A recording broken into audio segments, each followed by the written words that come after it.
CBI நாகர்குழு மல்லிகை பால் அவர்களே, விவசாய தொழிலாளர் சங்க மாவட்ட நிர்வாகி சுந்தரராஜன் அவர்களே, சிபிஐ நகரக்குழு சீனி சிவராமன் அவர்களே மற்றும் இங்கே வருகை தந்துள்ள அனைவருக்கும் புரட்சிகர மனோயக்கத்தை தெரிவித்துக் கொண்டு, இந்தி திணிப்புனா என்ன, அதை ஏன் இந்தி திணிக்கிறாங்க அப்படின்னு யாருக்காவது தெரியுமா? தெரியாது. ஏன்னா சுத்தமாக தமிழ் தெரியாது மோடிக்கு. நீங்கள் எங்கே பார்த்தீங்கன்னா ஒரு நாடாளுமன்றத்துக்கு போனீங்கன்னா திருக்குறளை பேசுவார், திருக்குறளை பற்றி உயர்வாக பேசுவார். ஆனால் தமிழகத்துக்கு ஒன்றுமே கொடுக்க மாட்டார். நாங்கள் தமிழ் மொழியை 2,500 ஆண்டுகளுக்கு முன்னே வந்துருச்சு, நாங்கள் அதை உயர்த்தி பிடிப்போம் அப்படின்னு சொல்லுவார். ஆனால் அதை பண்ண மாட்டார். ஏன்னா தமிழ்நாடு முன் மாநிலமாக இருக்குது இந்தியாவுக்கு, அது அவருக்கு பிடிக்காது. இப்போ நான் இந்த ஊரில் இருக்கேன் அப்படின்னா நான் ஏதாவது கவர்னு எல்லாரையும் அப்படின்னா என்ன பண்ணுவேன், எனக்கான வேலைகளை இங்கே சிலதை பார்ப்பேன். அது மாதிரி தான் மோடி பண்ணுறாரு. இப்போ இந்தியை திணிச்சிட்டா வருங்காலத்தில் இங்கே நம்ம நிரந்தரமாக மக்களுக்கு நம்ம பேசுகிறது புரியும், மக்களை நம்ம வழிக்கு கொண்டு வந்துடலாம்னா அவர் திட்டம் போடுறாரு. நாங்கள் ஜிஎஸ்டி வரியில் பணம் கட்டுறோம், எங்களுக்கு தர வேண்டிய நிதி பாக்கி பணத்தை கொடுக்க மாட்டேறீங்க. கல்விக்கு பள்ளி மாணவர்கள் ரொம்ப கஷ்டப்படுறாங்க, அதுக்கு தர வேண்டிய நிதியை ஒன்றிய அமைச்சர் இருக்கிறார் தர்மேந்திர பிரசாத், அவர் அவர் பாக்கெட்லேருந்து கொடுக்குற மாதிரி பேசுகிறாரு, ஆணவமாக பேசுகிறாரு.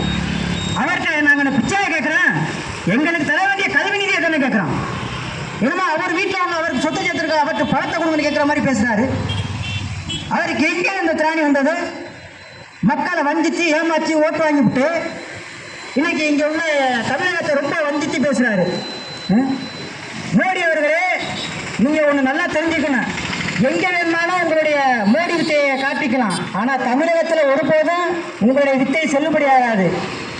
இங்கே இந்த அனைத்து இந்திய இளைஞர் பெருமன்றம் தொடர்ச்சியான போராட்டங்களை முன்னெடுத்துக்கிட்டே தான் இருப்போம். நாங்கள் யாரிடம் கூட்டணி சேர மாட்டோம். எங்களுக்கு தேவை தமிழகத்திற்கு இருமொழி கொள்கை தான், மும்மொழி கொள்கையை நாங்கள் ஏற்றுக்க மாட்டோம். நீங்கள் இப்போ சொல்லுவீங்க மும்மொழி கொள்கையை கொண்டு வாங்க, அப்புறம் குலக்கல்விங்காரு வரும். இப்போ என்னமோ சொல்லியிருக்காங்க புதிய கல்விக் கொள்கைன்ட்டு. 2வது எக்ஸாமு, 3வது எக்ஸாமு பப்ளிக்கு, அதே மாதிரி 6வது பப்ளிக்கு, 8வது பப்ளிக்கு, அப்புறம் 10வது பப்ளிக்கு, அப்புறம் 12வது பப்ளிக்கு. விருப்பப்பட்டால் நீங்கள் வீட்டுக்கு போகலாம், இல்லைன்னா உங்களுடைய குலத்தொழிலை கற்றுக்கலாம் அப்படின்னு சொல்கிறீங்க. யாரை சொல்கிறீங்க? நாங்கள் டாக்டர் ஆகிறது உங்களுக்கு பிடிக்கலையா? எங்கள் பிள்ளைங்க வக்கீல் ஆகிறது பிடிக்கலையா? இல்லை கலெக்டர் ஆகிறது பிடிக்கலையா? எங்களுடைய வாழ்க்கையை தீர்மானிக்கிறதுக்கு நீங்கள் யாருங்க? உங்கள்கிட்ட கேட்குறோமா? நாங்கள் எங்களுக்கு நான் என்ன படிக்கணும், நான் என்ன சாப்பிடணும், நான் தான் தீர்மானிக்கணும். நீங்கள் தீர்மானிக்க முடியுமா? ஏதோ மதத்தை சொல்லி கடந்த 2 வருஷமா ஆட்சி வந்திய, இப்பவும் அதே மாதிரி வந்துட்டீங்க.